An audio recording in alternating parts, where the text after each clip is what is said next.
सोच का क्या है, सबकी अपनी अपनी ही तो होती है। ऐसे में क्या हो कि सास की सोच के साथ बहू की सोच बिल्कुल भी ना मिले। बहू देख, कुछ भी चाहिए ना तो बता देना। वो क्या है ना, अभी अभी नहीं हो तो परेशानी ना हो। ठीक है माँ, मैं बता दूंगी। फिलहाल तो मुझे वाईफाई का पासवर्ड चाहिए। वो रवि जल्दी ऑफिस चले गए तो मैं उनसे ले नहीं पाई। हाँ हाँ, पासवर्ड है ना, टोनी कक्कर 123। क्या बात है माँ जी, बड़ा अच्छा पासवर्ड है। बहू फोन को ऑन करके लैपटॉप खोलकर बैठ जाती है और फिर, बहू मैं तो सोने जा रही हूँ, तू भी आराम कर ले, शाम को चलेंगे कहीं घूमने। माँ जी, मैं 2 बजे से अपने काम पर लग जाऊंगी, फिर 1 बजे रात को ही उठूंगी। अरे नाना बहू, काम से तो तुझे कम से कम 1 महीने की छुट्टी लेनी होगी। वो क्या है ना, अकेले में मैं बोर हो जाती हूँ। ठीक है ना, अकेले बोर हो रही हैं तो रवि को बोल दीजिए, नौकरी छोड़ देंगे। वैसे मैं और रवि बराबर ही कमाते हैं। हाय रे, कैसी बात कर रही है, कल को बच्चा भी क्या वही देगा। अरे काम न करना, घर के लिए नौकरी छोड़ देना, ये सारी जिम्मेदारी औरतों की ही तो होती है। क्यों माँ जी, कहीं लिखा है क्या? इंदिरा गांधी ने तो देश संभाल लिया था, वो भी तो महिला थी। अरे ये क्या बात होती है बहू, ये तो बहुत गलत है कि हर बात पर तू जबान लड़ाती रहती है। मेरी नहीं पटेगी तुझसे। बहू चुप हो जाती है। अब इससे आगे क्या कहना। शाम को काम वाले के सामने, क्या नाम है तेरा? रानी। कितने बच्चे हैं रानी? 4, और 5वां होने वाला है। हैं? तू काम क्यों नहीं छोड़ देती? पति कमा रहा है ना? अरे ना बहू रानी, काम तो कभी ना छोड़ना। पति को भी बीवी तभी अच्छी लगती है जब वो उसके साथ कंधे से कंधा मिलाकर चले। अब कौन सा वो जमाना रह गया है कि एक कमाए और सारे खाए। पढ़ाई लिखाई से लेकर रसोई का सामान सब महंगा हो गया है। बहू सास की तरफ देखती है। देखा सासू माँ, अनपढ़ भी जानता है कि खुद के हक के लिए और परिवार के लिए क्या सही है। सास कुछ नहीं कहती। रात को जब वो बेटी के साथ थी, क्यों रे, जब बहू को देखने गया था मैंने कहा था ना कि अकेले में बात कर लेना, तो क्या बात की थी तुम दोनों ने? क्यों माँ, क्या हो गया? अरे कैची जैसी जबान चलती है इसकी, और सोच देखी है, लगता है जैसे दूसरे लोग की है ये। माँ, वैसे लगती ही है किसी और लोग की। मुझे तो लगता है कि परी लोक की कोई अप्सरा है। चुप, बिल्कुल चुप, पागल कहीं का। बहू का ज्यादा बोलना मुझे पसंद नहीं है। वैसे मैंने ये पूछा कि क्या बात हुई थी उस वक्त, ये बता। माँ, वैसे कुछ खास याद तो नहीं आ रहा, लेकिन हाँ बोल रही थी कि उसे लड़का लड़की में फर्क करने वाले लोग पसंद नहीं है। वो नौकरी नहीं छोड़ेगी और कह रही थी कि वो भले ही शादी कर रही है लेकिन वो कुछ करके दिखाना चाहती है दुनिया को। और सास को कुछ नहीं दिखाएगी। अरे जाए रसोई में कुछ बना कर लाए। सास बनी हूं मैं, लेकिन वो फीलिंग ही नहीं आ रही। अरे कोई बात नहीं माँ, मैं बात करता हूँ उससे। तो फील लेने के लिए एक काम करना, कोई किटी पार्टी कर ले घर पर अपनी सहेलियों की। अरे हाँ, ये सही है, मैं उसे बोल देती हूँ अगले रोज। बहू वो क्या है ना, मेरी सहेलियाँ आ रही है तुझे देखने, तो कुछ अच्छा बना लेना। लेकिन माँ, आज तो मेरी घर पर मीटिंग है, कुछ जूनियर आ रहे हैं। देख बहू, ये ससुराल है, तेरा घर नहीं। मेरा घर नहीं मतलब? तो किसका घर है ये? वाह, यही क्लियर नहीं है तुझे कि ये किसका घर है? ये मेरा घर है, मैं यहाँ की मालकिन हूँ और तू। जैसा आप बोल रही हैं मुझे तो लग रहा है कि मैं नौकरानी हूँ। देख बहू, हम लोगों ने अपने से कम पैसे वाले लोगों के घर शादी ही इसीलिए की थी कि हमें बहू चाहिए थी जो घर को घर समझे, सास को सास समझे और काम काज करे। देखिए माँ जी, यही रिश्ता आप 2 साल बाद लेकर आते तो हम आप लोगों जैसे ही पैसे वाले होते, लेकिन मेरी जॉब लगते ही मेरी शादी करा दी गई। हाँ तो ठीक है ना, लेकिन सुन, पैसे वाले बन तो नहीं पाए ना। कल मेरी सहेलियां आ रही हैं, उनकी खातिरदारी करना। सब बड़े बड़े लोगों की बीवियां हैं। बड़े लोगों की बीवी ही है ना, या फिर खुद भी बड़ी हैं? अरे मैं तो सोचती हूँ कि पति के पैसे पर अकड़ क्यों दिखाना। अरे बस कर, जब वो आएंगी ना तब तुझे तेरी औकात पता चल जाएगी। अगले दिन घर पर सास की सारी सहेलियां आती हैं। माँ जी, ये किटी कब तक चलेगी? क्योंकि मेरी ऑफिस से कुछ लोगों को मैंने मीटिंग के लिए घर पर बुलाया है। देखते हैं वो तो, अब घर आए मेहमानों को मैं भगा तो नहीं सकती ना। बहू, मेरा नाम मिसेस तनेजा है। मेरे पति बहुत बड़ी कंपनी के मैनेजर हैं। अच्छा, वैसे मुझे जॉब की कोई ज़रूरत नहीं है, मैं खुश हूँ अपनी कंपनी के साथ। अरे बहू, वो बता रही हैं कि उनके पति बहुत बड़े इंसान हैं। ओह, ओके ओके ओके, लेकिन मैनेजर तो। अरे चुप ना, जा जाकर अंदर से खाने पीने का सामान लिया। बहू नौकर के साथ ट्रे लेकर आती है। अरे नौकर, नौकर कब रखा तूने साधना? तूने तो सिर्फ घर का काम करने के लिए नौकर रखा था ना। वो क्या है ना, बहू भी वर्किंग है, मैं तो हाउस वाइफ थी तो किचन का काम मैं ही करती थी। लेकिन अब बहू बेटा नहीं चाहते कि मैं काम करूं। अरे तो दुनिया की बहुएं ऑफिस के साथ घर का काम करती है, वो गलत है क्या? अब वो क्या है ना बहू, मेरे पति इतनी बड़ी कंपनी के मैनेजर हैं, लेकिन मैंने कभी रसोई के काम के लिए नौकर नहीं रखा। तभी बेल बजती है। बहू नौकरानी से कहती है, मेरे दफ्तर से कुछ लोग आए होंगे, उन लोगों को अंदर ले आओ। अच्छा, घर पर मीटिंग है, तब तो हम चलते हैं भाई। बहू तो कुछ ज्यादा ही दिखावा कर रही है। नहीं नहीं आंटी, बस 10 मिनट की मीटिंग थी तो मैंने सोचा मैं क्यों जाऊं, जूनियर को ही घर पर बुला लेती हूँ।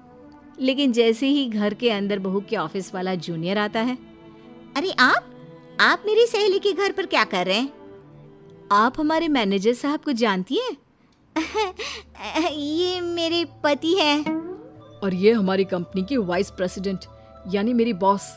बहुत इंटेलिजेंट है ये। अरे इन्हीं के आने के बाद से तो कंपनी ने तरक्की की है, और तो और मेरी तनख्वाह भी इन्हीं ने बढ़ाई थी। कैसी बात कर रहे हैं तनेजा जी, आपका काम देखकर सैलरी बढ़ी थी। चलिए अच्छा है, आप दोनों यहीं मिल गए। लाइए मैं साइन कर देती हूँ फाइल पर, तब तक आप लोग कुछ खाइए ना। सबकी जाने के बाद। अरे वाह बहू, आज तो तूने साबित कर दिया कि लड़के लड़कियों में कोई फर्क नहीं होता। अब तो मैं हमेशा तेरे साथ हूँ बहू। दिल्ली शहर की एक यूनिवर्सिटी में रिचा अपने दोस्त रोहन के साथ पढ़ती है। रिचा और रोहन पार्क में बैठकर बात कर रहे हैं। यार, अब हमारा ग्रेजुएशन भी पूरा हो जाएगा। अरे तो इसमें दुखी होने वाली क्या बात है, हमारी जॉब लग जाएगी और हम सेटल हो जाएंगे। क्या सेटल हो जाएंगे? अरे हम पिछले 3 साल से रिलेशन में हैं और अब जॉब भी लग जाएगी, तो उसके बाद तो हमें शादी ही करनी है ना। Are you mad Rohan? क्या तुम सचमुच पागल हो? अरे क्या हुआ तुम्हें, तुम ऐसी बातें क्यों कर रही हो? तुम जानते भी हो कि जॉइंट फैमिली मुझे बिल्कुल भी पसंद नहीं है। अरे पर मेरे परिवार में मेरे मम्मी पापा ही तो हैं। कुछ भी हो, मैं नहीं रह पाऊंगी और ना ही मैं तुमसे शादी कर पाऊंगी। मैं एक ऐसे लड़के से शादी करूंगी जो अकेला हो और अच्छे पैसे कमाता हो। अब जा रही हूं, और देखो आज के बाद मुझे कॉल और मैसेजेस बिल्कुल मत करना। रिचा रोहन से ब्रेकअप करके चली जाती है और कुछ महीनों बाद ग्रेजुएशन पूरी होने पर दोनों अपने घर चले जाते हैं। रिचा, अब तो तुम्हारी ग्रेजुएशन पूरी हो गई है बेटा, आगे कुछ पढ़ना हो तो पढ़ लो। नहीं नहीं मम्मी, मुझे अब आगे पढ़ाई नहीं करनी। तो तुम अब जॉब भी कर सकती हो। नहीं पापा, मुझे जॉब भी नहीं करनी। ठीक है, तो फिर तुम्हारी शादी ही करा देते हैं। मम्मी, लेकिन मुझे ना बड़ी फैमिली में शादी नहीं करनी। मुझे ऐसे लड़के से शादी करनी है जो अकेला हो। रिचा के मम्मी पापा उसकी बात मान जाते हैं और एक अमीर लड़की टोनी से उसकी शादी करा देते हैं। रिचा, अब तुम यहाँ आराम से रहो। हाँ, लेकिन घर में मुझे कोई नौकर नहीं दिख रहा। नौकर? नौकर क्या होगा? अरे घर का काम कौन करेगा? घर में बस हम 2 लोग ही तो हैं और ज्यादा कुछ काम तो है नहीं। हम इतने अमीर हैं तो अपने स्टेटस के लिए ही सही नौकर तो रख ही लेते हैं। रिचा, तुम फालतू की बात ना करो और चुपचाप अपने काम पर ध्यान दो, क्योंकि जॉब सिर्फ मैं करता हूं, तुम कुछ काम नहीं करती हो। रिचा चुपचाप काम पर लग जाती है।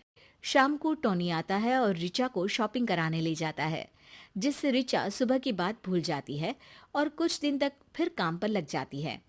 धीरे धीरे टोनी का व्यवहार बहुत ही खराब होने लगता है, जिससे रिचा बहुत दुखी हो जाती है और एक दिन उसकी मम्मी की कॉल आती है। कैसी हो रिचा? सब ठीक है ना बेटा? अब तो तुम फोन भी नहीं करती हो। मनचाही शादी के बाद हमें तो भूल ही गई हो बेटा। ऐसा नहीं है मम्मी, सब ठीक है, आप बताओ। तभी टोनी बाहर से चीखते हुए आता है।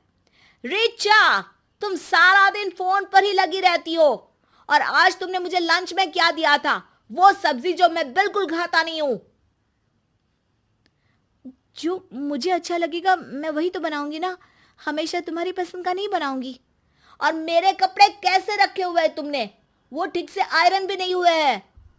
देखो, मुझे ये सब काम करने नहीं आते और मैंने इसलिए तो तुमसे शादी की थी, लेकिन तुम भी मुझसे यही काम करा रहे हो। घर का सारा काम करना और सारी इच्छाएं पूरी करना एक पत्नी का काम होता है। आज मैं खाना नहीं खाऊंगा, क्लब जा रहा हूं। टोनी क्लब चला जाता है और रिचा अपनी मम्मी को रो रो कर सारी बात बताती है। मम्मी, मुझे टोनी ने बहुत परेशान किया हुआ है। ये तुम्हारी ही पसंद थी ना बेटा? रिचा, तुम उसकी ज्यादा मनमानी सहना मत। अगर इस बार कुछ भी कहे तो तुम सीधे घर चली आना। तुम रात को इतनी देर से शराब पी कर आए हो? आया, बताओ क्या कर लोगी? ऐसा है कि तुम फालतू बातों पर ध्यान मत दो और अपने काम से काम रखो। घर में इतना काम है, उसे अच्छे से करो। तुमने मुझे नौकर समझा है क्या? तुम घर में नौकरानी लेकर आए हो या बीवी? मेरे साथ घूमने के लिए बहुत सारी मॉडर्न लड़कियां हैं मेरे पास। मुझे घर में मेरा ख्याल रखने के लिए सिर्फ एक नौकरानी चाहिए थी और इसलिए मैंने तुमसे शादी की। मुझे तुमसे ये उम्मीद नहीं थी टोनी। मैं अपने घर जा रही हूँ, अब तुम्हारे साथ नहीं रह सकती मैं। रिचा अपने घर आ जाती है और रोहन भी उसके घर आता है। रिचा, सबसे पहले तुमने टोनी जैसे लड़के से शादी करके गलती की और अब तलाक लेने से पहले एक बार सोच लो, कहीं ये तुम्हारी दूसरी गलती ना हो। पापा, आप जो भी हो, लेकिन मैं टोनी के साथ नहीं रह सकती। और अब तुमसे शादी करेगा कौन? अंकल, यदि रिचा और आपकी मंजूरी हो तो मैं रिचा से शादी कर सकता हूँ और विश्वास दिलाता हूँ कि उसे हमेशा खुश रखूंगा। ये तो बहुत अच्छी बात है। वैसे भी एक बार गलत रिश्ते के बाद हमें नई शुरुआत करनी चाहिए। अंकल, एक बार रिचा से भी उसके मन की बात जान लीजिए। रोहन, मुझे कोई परेशानी नहीं है। ठीक है रिचा, हम तलाक के लिए कोर्ट में केस डालते हैं। रिचा कोर्ट में केस डाल देती है और वो केस जीत भी जाती है। कुछ महीनों में ही रिचा का तलाक हो जाता है और फिर वो रोहन से शादी करके उसके घर जाती है। रिचा, हो सकता है कि शुरू में तुम्हारा मन ना लगे क्योंकि फैमिली बड़ी है, लेकिन हम सभी तुम्हें सहयोग करेंगे। हाँ रोहन, मैं भी खुद को सभी के साथ ढालने की कोशिश करूंगी। तभी रोहन की मम्मी राधा आ जाती है। रिचा बेटा, ये लो चाय पियो। मैंने अदरक वाली बढ़िया सी चाय बनाई है। और तुम ये मत सोचना कि शादी हो गई है तो पढ़ नहीं पाओगी। अरे आगे खूब मन लगा कर पढ़ो बेटा। जी मम्मी जी, मैं ज़रूर पढ़ूंगी। कुछ दिन बाद रिचा की तबीयत खराब होती है। रिचा बेटा, तुम किचन में क्या कर रही हो? तुम्हारी तबीयत खराब है। जाओ रोहन के साथ जाकर दवाई लेकर आओ, तब तक मैं कुछ खाने के लिए बना देती हूँ। रोहन रिचा का बहुत ख्याल रखता है। तभी रिचा को बैठे हुए ख्याल आता है। रिचा, तुम अभी तक उठी क्यों नहीं? ये सोने का टाइम है क्या? मेरी तबीयत ठीक नहीं है, मुझे बुखार और दर्द है। ये सब तुम्हारे काम ना करने के बहाने हैं। मैं सच बोल रही हूँ। मुझे सच और झूठ से कोई फर्क नहीं पड़ता। ऑफिस के लिए लेट हो रहा हूँ, उठकर टिफिन तैयार करो। तभी राधा खाने की थाली लेकर आ जाती है। रिचा बेटा, अब तुम्हारी तबीयत कैसी है? लो अब खाना खा लो।